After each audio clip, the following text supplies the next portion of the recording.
As much as we all like to rip on men, this is time to take some accountability. Okay, what percentage of men are funny? Like what? Like, I don't know, maybe like 60%. 60%? A lot of men are not funny. Are funny or not funny? Are not funny. 60. I have a strong urge telling me she doesn't know what the hell she's talking about. % are not funny. No, okay, 60% are funny. Just because, okay, like my sense of, I can find a lot of things funny. The only thing I don't find funny are like overly like racist jokes or overly like homophobic jokes, which I feel like a lot of men rely on for their humor. What? How? Hold on, bro. How? And that's not funny. Like, have more substance. Okay, She couldn't resist the urge to virtue signal. That was lame as hell. so men aren't funny because they're just doing homophobic jokes? Is that... Well, if that's all they rely on, then yeah, that's not funny. Okay, so then most men aren't funny then, if you're saying that they all rely on like I didn't say they homophobic all do. jokes. I said, like, if you do rely on that, you're not funny. But I do feel like a lot of men that I've met don't just rely on that. So that's why I said 60% are funny. I'd say 40% are not funny. So you would 60% of men? No. Really? Well, I wouldn't. I thought you said if they're funny, I they can have sex with hot women. I said if you're funny and nice, you have more of a chance than if you're not more funny of a chance. and nice. Okay. Like, Sure. it's good for you to be cute too, but if you're funny and nice, you don't necessarily have to be the hottest thing ever. Like, women a lot of times will go for things. Chance. How much of an edge does that give them if they're funny and nice? Being funny and nice, if they make you laugh, you have your eyes closed. You don't pay But is it true, like, women are shallow like that? Because I don't understand it. Like, I don't really like guys that are overly attractive. So I'm just wondering, do you guys only go for guys that are like, oh my god, he's so hot? Or No, that's what I was saying. Like, if you're funny and nice, like, you don't necessarily have to be overly attractive just because you have these other qualities. I feel like men, like, you have to be attractive to them in some capacity. Yes. Because men are a little bit more shallow. You sure about that? You sure about that? I like a guy that's talented. Mhm. Any kind of passion. Yeah. Talented. Just because he'll dick you down doesn't mean he'll wife you up. That's No, the lesson here. Absolutely not. That's the lesson here. Just because he'll dick you down doesn't mean he'll wife you up. So that's kind of the main point here. It's like attractive men, they're gonna sleep with women who they don't find commitment level attractive. You ain't lying. So to be clear, attractive men, they will sleep with women who they don't find commitment level attractive. So what does this mean? So I think as women, for you guys, in order to sleep with a guy, he needs to be at least attractive enough for you to be in a relationship with him. Mm-hmm. So what are you like? Are you saying like if you're sleeping with a guy and you think you're gonna be like committed to him in a relationship, or like dating material? No, so I'm saying, okay, for whatever. So for my position is, for a one night stand, women are gonna overly prioritize looks. Obviously, like doesn't make sense. Oh, he's such a catch, but I'm only gonna fuck him once. Okay. So when it comes to one night stands, women will prioritize looks, but my belief is, in order for a girl to sleep with a guy, he has to be good looking enough for her to be in a relationship with him.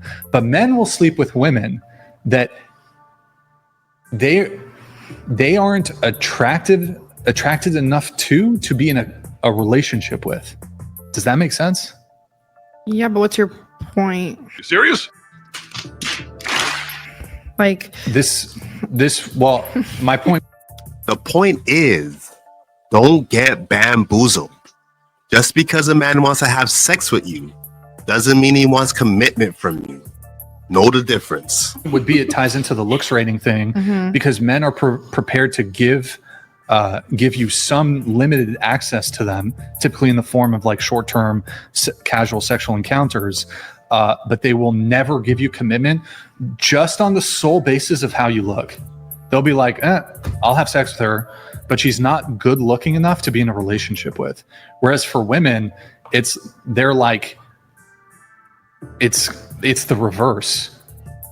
And you're saying like it's a bad thing. Like what? Like if like either she's slow or she doesn't want to accept the truth. It shouldn't take this long to digest what Brian's trying to convey. God damn. Like, why is it a problem? Like, say they want to only hook up with people that they would find dateable, like because a man will fuck anything, you know? That's what you're saying. Like, no, I'm not saying that. Hold on, I'm not saying whether that's good or bad. mm-hmm. I'm just pointing out that this is how men operate. True. So don't get a lot of y'all will confuse sexual attraction for romantic intention. Mm-hmm. Sorry. So you'll get it confused. Just because, to be clear, just because a guy wants to f you means nothing in terms of him wanting a relationship with you. Mm-hmm. And look, I think it's wrong for guys to do this. Me personally, my perspective is, if you want to sleep with a girl, you should have an intention of something long-term there. Like, I don't want to just sleep with a girl once and that's it and never see her again. I want there to be continuity. But a lot of men don't move. I don't know if it's a lot, but enough men move in such a way that they might even lie about their long-term intentions to get you into bed. Maybe some of you have experienced this. The guy's like, yeah, I want a relationship with you. He once, never talks to you again. You get ghosted. I feel like it says more about the man than the woman, like dating, like talking to someone I agree it's wrong to mislead somebody about your long-term intentions in furtherance of getting them to sleep with you. That's 100% wrong. But you got to be realistic as women when you approach this. Yes, men do. That is wrong for men to do. But you got to realize that is how some men move. Or a lot of guys might also be upfront with it too. And you might just be like, well, he's hot, whatever, he'll change his mind. And you'll get caught up in some situation where you want commitment and he told you from the get-go, this is what it is. And you're still like, damn, he's so fucking hot. I'm catching feelings. Now I didn't want something, but now I do want something. And you're never going to get that commitment. So basically this whole segment is just to warn us to like put a warning out. Don't date the hot men because they're not going to want to marry you. Is that like the point? Well, it's related to the looks thing. Got it. It's like related for the rating? Yeah, like related to the looks rating thing. Okay. And I mean, the other component is, it's like once you've had a taste of a certain caliber of, and this could go both ways. Hold on, there it is. Fuka donated $200. All of the women need to share a moment where they read something on a dating app that was funny enough for them to talk to a less attractive male. Even Ellie. Dang, Ellie. Anybody? We're not on dating apps. Yeah, we're not on apps. dating apps. Attraction has to be there first. If I was skinny, what would you rate me? I can see her being a 5.4 at best. Is it just like, because I feel like me being fat it definitely takes me points down, and I understand that. But in the fat world, know. Somebody want to AI her? Please Make her whatever. I don't know. make me whatever. It's hard to tell. I mean, there's definitely, it has a huge impact on facial attractiveness too. Mm-hmm. When as you lose weight, face starts to thin out. So I can't, in my mind's eye, I can't picture it. Mm. So I don't know. Come back to me in 2 years when you're whatever. Whenever. When you're, yeah. Okay, we'll do. You're pretty symmetrical. Yeah. She's beautiful. She's you, a 10. I'm an artist. Bro. Her face, fuck? her face is a 10. She's beautiful. She's just her own flavor. I love Women stay capping. They're never honest with each other. See, that's part of the problem, though. The other part of the problem is the female friend's gonna gas up. No, like I I paint women. I honestly think she's really beautiful. I beg your pardon.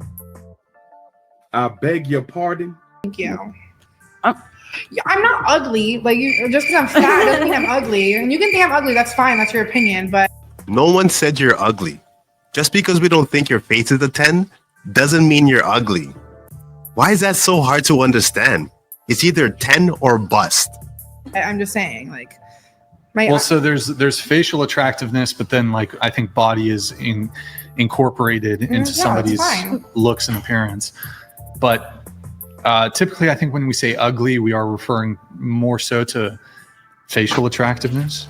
But of course, like somebody who could have like a killer face card, if they're like really obese, that's going to impact their facial attractiveness. Of course, yeah. I mean, some of these fat girls though, it's not really impacting the face that much, but like, what if she's hot, but she's a shitty person? Like, yeah, that's bad. That's not hot. Like, for me, bad. you're not hot. Same thing for a guy. Men's not hot. I agree. Dude, this fire, I'm kind of scared, boys. You see the smoke? Yeah. Boys, It's chat. The smoke is creeping up on the studio, boys. That's crazy. Your name, Renez? Yeah. Okay. You agree with the following statement. Men are not the primary victims of war. That beckons the question, who are the primary victims of war? Are they women? I'm curious to hear the answer to this question. Well, I think it can be translated back into like a relationship with a woman. So if a man goes to war, you're talking about like legit war, right? Huh? No, the fake ones that we love so dearly. Yes. Yeah. Okay. So yeah, I think that plays an effect on them and like their whole, they actually are a changed person from coming back from something like that, which affects their relationship. So yeah, if they're in a marriage or if they have a girlfriend, then yeah, she's going to absorb some of that. So you're a victim. Here we go, CSI. So forget about the soldier that has PTSD now from serving his country. No, it's his wife. She's the victim. That's quite the stretch. She would be the primary victim. It's not a victim. It's just more like she's what? She's just affected by it. I don't dispute this at all, but the prompt is men are not the primary victims of war. You circled it, indicating you agree with the statement. Yeah, well, so I'm saying, well, this is what I'm clarifying. Well, sure, I guess.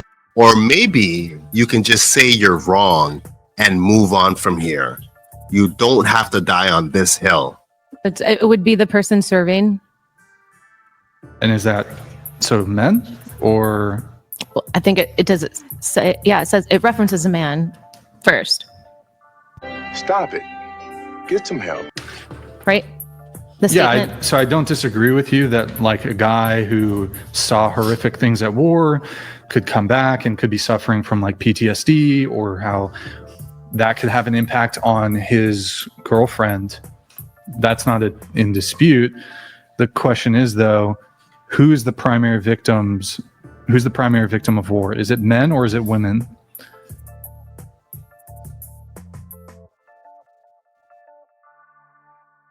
This is an easy layup that shouldn't be missed. I don't see why she's taking so long with this question. I mean, yeah, if he's fighting war, I would say him. But I don't know. I guess this is a bigger question as well. Like, how many other people are affected by war in general? But if we're saying, if we're just talking about one person going to battle, then I would say yes. Well, it's not on the individual level, it's more so the collective level. So if we're looking at gender as a collective, are there more men, like the primary victims of war? Are they men as a collective or women as a collective? Who's the primary victim? I would say men. Okay. Got it. So, okay. I mean, if that's your position, then there's not much really to push back on there.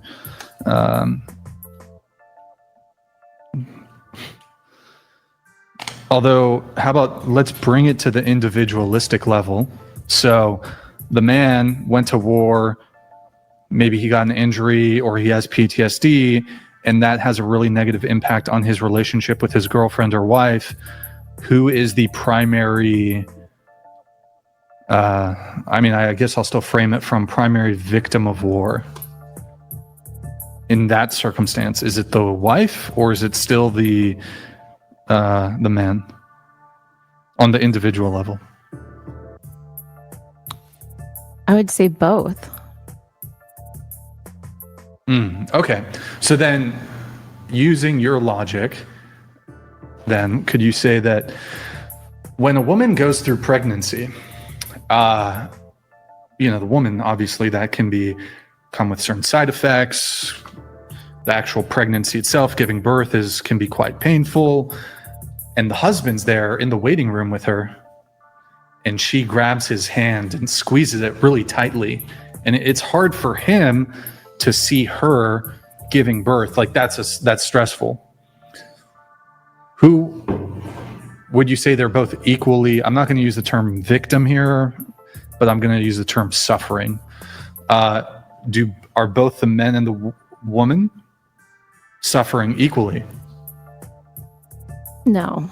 Who's the primary sufferer of pregnancy? I would say the woman physically is going through more suffering, physical pain. He might be having emotional pain, but hers is on the physical level. Okay. It's so funny how fast that she can see the sacrifice in the woman giving birth, but she can't see it in the soldier that's laying down his life for the country. Primary victim of birth, women. Primary victim of war, she doesn't know. I sense a little bias. That's what I call a chain reaction. Manifest my own destiny. Sex, drugs, and rock and roll, the perfect recipe. May they remember me, my words will live on. I'm guided by an energy, a flame, hold it close to you. Check out my melodies. It's the media that's been leading you, I'll show you a thing. Misdirection, what's the message? They don't want you to win. As much as we all like to rip on men, this is time to take some accountability.